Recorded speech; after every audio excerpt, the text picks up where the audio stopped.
Breaking news చూస్తున్నాం. కేంద్ర మంత్రి కిషన్ రెడ్డికి సీఎం రేవంత్ బహిరంగ లేఖ రాశారు. 9 పేజీల లేఖ రాశారు సీఎం రేవంత్ రెడ్డి.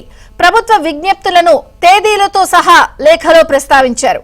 కేంద్రం పట్టించుకోవడం లేదని ఈ సందర్భంగా లేఖ ద్వారా మండిపడ్డారు.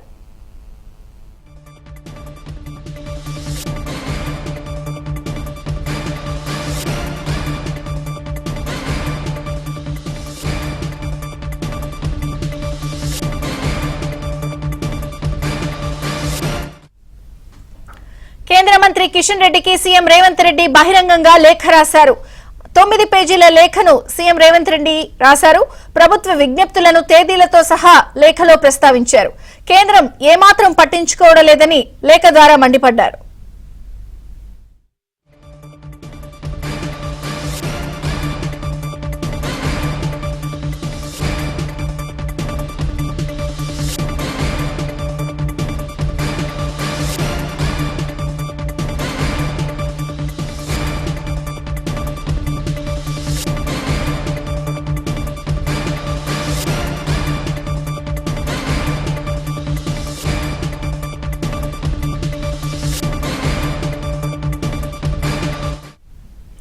కేంద్ర మంత్రి కిషన్ రెడ్డికి సీఎం రేవంత్ రెడ్డి బహిరంగ లేఖ రాశారు. పూర్తి సమాచారం మా ప్రతినిధి నరసింగరావు అందిస్తారు. నరసింగరావు.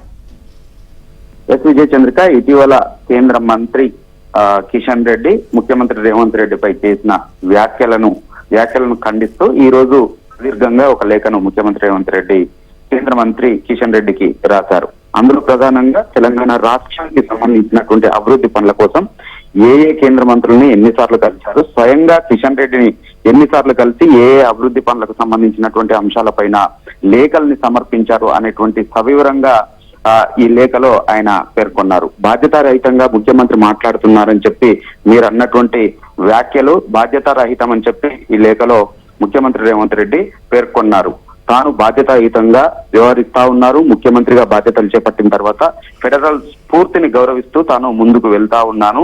ఈ విషయంలో రాష్ట్రానికి రావాల్సినటువంటి అభివృద్ధి పనుల కోసము తాను ఎన్నిసార్లు కేంద్ర మంత్రులకు కలిశాను అనేటువంటి వివరాలని ఆయన ఈ లేఖలో పేర్కొన్నారు. ప్రధానంగా రీజనల్ రింగ్ రోడ్డు కోసము తాను కేంద్ర మంత్రుల్ని కలిశాను, వివరించాను.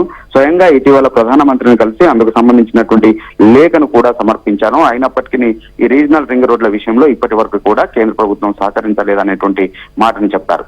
అంతేకాకుండా మూసీ పునరుజ్జీవ ప్రాజెక్టుని తెలంగాణ రాష్ట్ర సర్కారు ఎంతో ప్రతిష్టాత్మకంగా చేపట్టింది. సో ఈ ప్రాజెక్టు అభివృద్ధి కోసము కేంద్ర ప్రభుత్వం సహకరించాలని చెప్పి స్వయంగా జలశక్తి శాఖ మంత్రి సిఆర్ పాటిల్ని కలిసి వినతి పత్రాన్ని సమర్పించాను.